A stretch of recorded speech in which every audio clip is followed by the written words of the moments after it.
Dans cette vidéo, nous allons aborder la question de l'entraînement des compétences sociales dans le contexte du TDAH.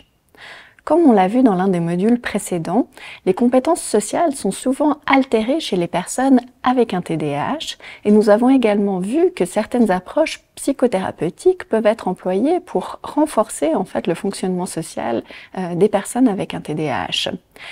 Ces techniques psychothérapeutiques sont généralement employées lorsque les personnes ont des compétences sociales qui sont acquises, mais qu'elles ont de la difficulté à les utiliser dans le contexte de leur interaction quotidienne.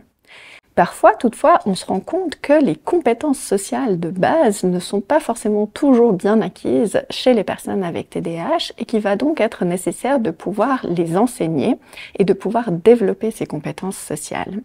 C'est à ce moment-là qu'on parle d'entraînement aux compétences sociales.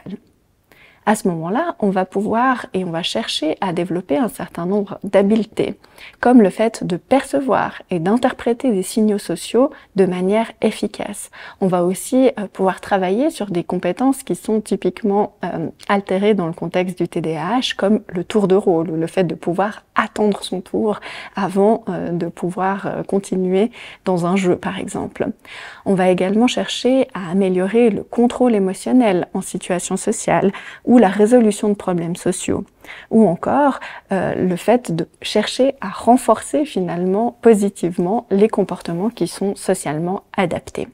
Donc toutes ces compétences, on va classiquement chercher à les renforcer et à les enseigner dans le contexte d'un groupe de compétences sociales.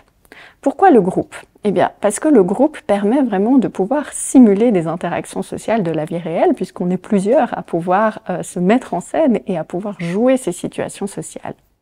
Le groupe permet aussi de travailler sur le renforcement de l'estime de soi, parce qu'elle permet finalement de créer un climat positif et d'interaction positive que certains jeunes avec TDAH ont parfois de la difficulté à obtenir dans le contexte de leur vie quotidienne. Et finalement, le fait de pouvoir rencontrer des jeunes avec des difficultés similaires peut aussi contribuer à diminuer le sentiment de solitude qui peut parfois être associé au fait d'avoir des difficultés. Donc finalement, ces groupes de compétences sociales, ils vont se dérouler d'une manière qui va être relativement formalisée, c'est-à-dire qu'on va avoir des séances, en général hebdomadaires, sur un certain nombre de semaines, à peu près 12 semaines, et ces séances vont être animées par 2 cothérapeutes avec environ 4 à 6 jeunes qui sont impliqués dans le groupe.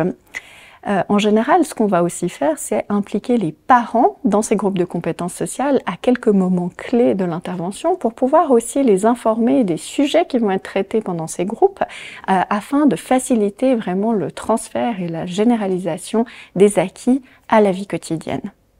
Donc au niveau des techniques qui sont utilisées dans les groupes de compétences sociales, on va vraiment privilégier une alternance entre des contenus qui vont être plus théoriques, on va enseigner vraiment certaines compétences comme un petit cours avec des supports, par exemple du matériel photo ou vidéo, mais on va aussi chercher à mettre les jeunes en pratique, c'est-à-dire on va leur faire notamment jouer des situations avec des jeux de rôle où ils vont vraiment pouvoir s'entraîner à utiliser certaines compétences dans des situations spécifiques. Ensuite, on va pouvoir utiliser par exemple la vidéo, les outils vidéo pour que les jeunes puissent se revoir et puis analyser finalement leur propre performance et pouvoir se corriger ou réaliser les choses de manière différente dans un second temps. On va aussi beaucoup utiliser des techniques de modelage dont on a brièvement parlé dans une vidéo précédente pour finalement fournir un modèle du comportement qui pourrait être attendu dans une certaine situation.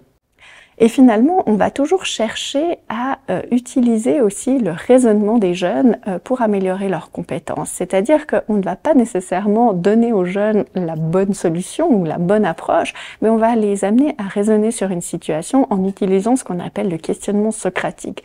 Et donc, par exemple, et toi, que penses-tu dans cette situation? Qu'est-ce que tu penses qui pourrait être efficace?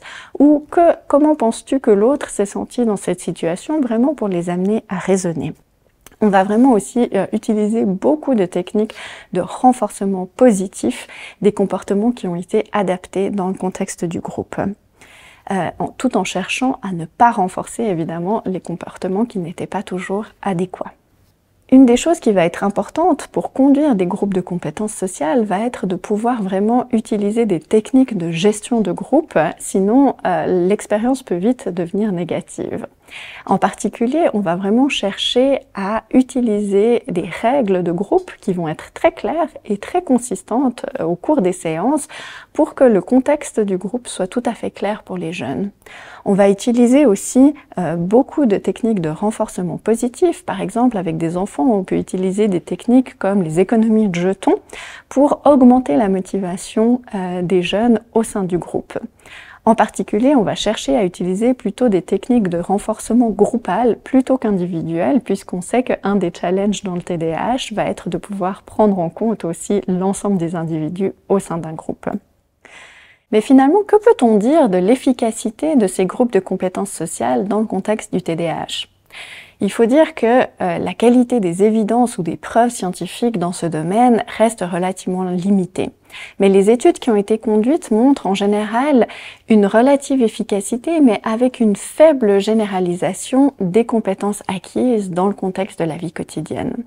Donc à l'avenir, probablement qu'un des enjeux sera de développer des interventions multimodales, c'est-à-dire où les groupes de compétences sociales seront combinés avec d'autres types d'approches, comme par exemple des approches qui se basent davantage sur l'implication des parents dans le contexte du domicile ou l'implication des pairs dans le contexte scolaire. Donc en conclusion, finalement, nous avons passé en revue l'utilisation des groupes de compétences sociales pour améliorer le fonctionnement social des jeunes avec un TDAH et nous avons passé en revue brièvement la qualité des évidences scientifiques dans ce domaine.